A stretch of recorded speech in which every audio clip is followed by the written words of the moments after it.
Merci d'écouter RFI. Il est 18h à Paris, 16h en temps universel. Le journal en français facile. Charlotte de Rouen. Bonsoir à toutes et à tous.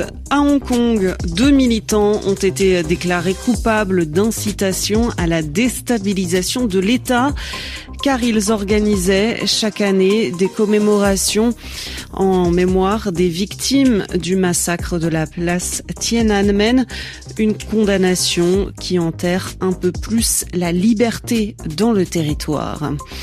Un réseau de passeurs de migrants démantelé entre l'enclave espagnole de Ceuta au nord du Maroc et le sud de l'Espagne.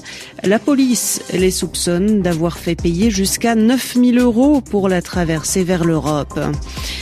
Papa James, l'une des grandes voix du Salégui malgache, est décédé en Afrique du Sud à l'âge de 76 ans.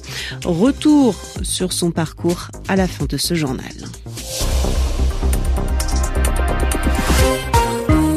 Ils sont le symbole de la réduction des libertés à Hong Kong. 2 militants ont été déclarés ce vendredi coupables d'incitation à la subversion, c'est-à-dire à la déstabilisation de l'État, car ils commémoraient chaque année le massacre de la place Tiananmen. En 1989, des étudiants qui réclamaient des réformes sur la place centrale de Pékin ont été tués par des soldats chinois.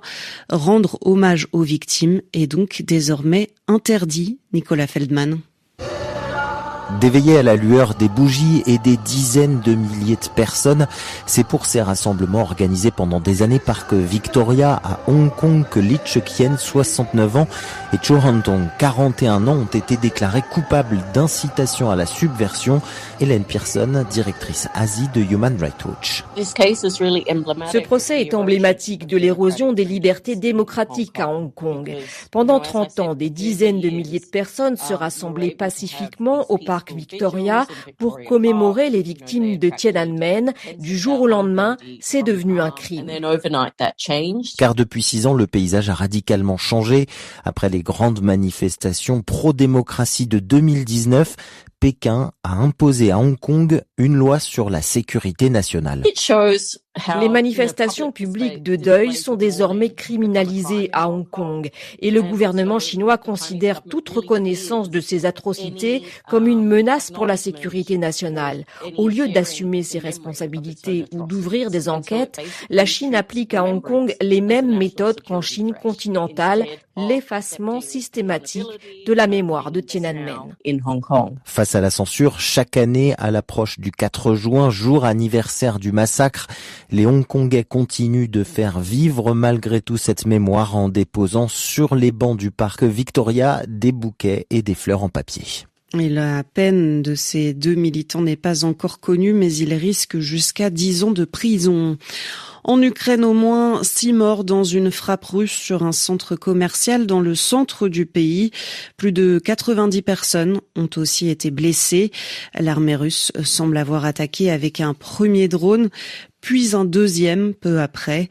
Le président ukrainien Volodymyr Zelensky dénonce une frappe ignoble. La Turquie émet un mandat d'arrêt international contre le Premier ministre israélien Benjamin Netanyahou et un autre citoyen israélien dans le cadre d'une enquête sur l'interception de la flottille pour Gaza. En mai dernier, une 50aine de bateaux ont été arraisonnés. Ils ont été arrêtés, immobilisés par l'armée israélienne en mer Méditerranée alors qu'ils tentaient de briser le blocus humanitaire imposé à la bande de Gaza. L'armée israélienne a arrêté les membres d'équipage, plus de 400 personnes de diverses nationalités. Les images de ces militants agenouillés, la tête contre le sol, avaient provoqué un tollé, suscité de nombreuses critiques. Le Premier ministre israélien a réagi, qualifiant le président turc de dictateur antisémite. La police espagnole vient de démanteler un réseau de passeurs entre l'enclave espagnole de Ceuta au nord du Maroc et le sud de l'Espagne. Au moins 5 personnes ont été arrêtées ces derniers jours à Ceuta. Et dans la ville andalouse de la Línea de la Concepción, la police les soupçonne d'avoir fait payer jusqu'à 9 000 € pour la traversée du détroit de Gibraltar vers l'Europe. Les précisions de Diane Cambon. Un trajet de quelques heures réalisé la nuit dans un Zodiac, semblable à ceux qui servent à transporter la drogue. La traversée de Ceuta à la côte de Cadiz était organisée par au moins 5 Espagnols, lesquels viennent d'être arrêtés pour trafic d'êtres humains et appartenance à une organisation criminelle par la police espagnole. Ce réseau a été démantelé après la découverte d'un Zodiac échoué sur les côtes de Ceuta, qui appartenait à un réseau de passeurs connu de la police. Les forces de l'ordre soupçonnent qu'il ait pu servir le 14 août pour transporter 7 migrants vers la péninsule. Le conducteur qui a été arrêté a confessé que le trajet s'était déroulé dans des conditions très difficiles par une nuit de brouillard et avec une panne de carburant.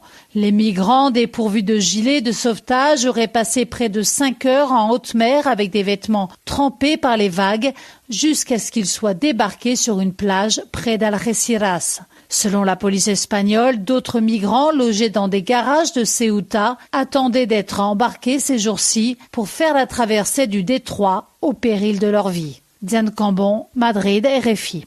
Plus de 70 000 migrants sont arrivés à Ceuta depuis la fin juillet. Une grande partie d'entre eux sont repartis au Maroc, mais au moins 7 000 seraient restés dans l'enclave espagnole. Plus de 300 migrants, dont 40 enfants, secourus à bord d'une pirogue au large de la Mauritanie. Ces personnes ont été sauvées dans la nuit de mercredi à jeudi par les gardes-côtes, alors que leur bateau en bois dérivait au large des côtes mauritaniennes. La plupart de ces migrants sont originaires du Sénégal, de Gambie, de Guinée et du Mali. En RDC, l'épidémie de fièvre Ebola franchit le cap des 2500 morts selon l'ONU. La moitié de ces décès a eu lieu ces 15 derniers jours. L'épidémie progresse de façon exponentielle, a alerté ce vendredi le coordinateur des Nations Unies. Un journal en français facile. Le chanteur malgache Papa James est décédé mercredi à l'âge de 76 ans en Afrique du Sud où il s'était installé. Papa James était l'une des grandes voix du Salégui, cette musique rapide et festive née dans le nord de Madagascar. Sa famille a organisé ce vendredi le retour de son corps sur la grande île. Ce retour sur son parcours avec Aurélie Couman.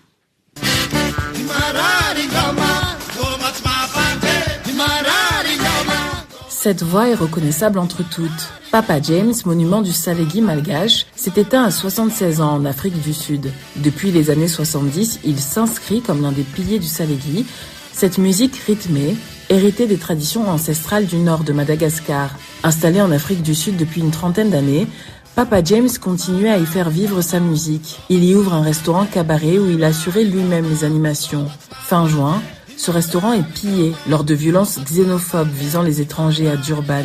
Le choc fragilise sa santé, qui se dégrade rapidement, explique son fils Mason. Il régnait une atmosphère de peur et d'incertitude avec ces pillages et ces actes de vandalisme. Des personnes prises pour cible subissaient des intimidations. Le restaurant de mes parents a aussi été pillé. Pour notre famille, les conséquences furent dévastatrices car ils ont tout perdu ou presque. Si les répercussions financières étaient lourdes, je crois que les séquelles psychologiques ont été bien plus graves. Papa James ne reverra jamais la scène de Madagascar où il préparait son grand retour. Aurélie Couman, Antananarive, RFI. Dans le reste de l'actualité, la Cour suprême indienne ordonne des mesures pour protéger les éléphants. Ces animaux sont menacés par la destruction de leur habitat naturel, la déforestation, la construction de routes, ou encore l'expansion des activités minières. La Cour suprême indienne demande donc aux États de préserver les corridors à éléphants. Il s'agit de couloirs de végétation empruntés par les troupeaux pour circuler entre deux parties de la forêt. C'est la fin de ce journal en français facile. Merci de l'avoir écouté. Vous pouvez le retrouver sur françaisfacile.rfi.fr.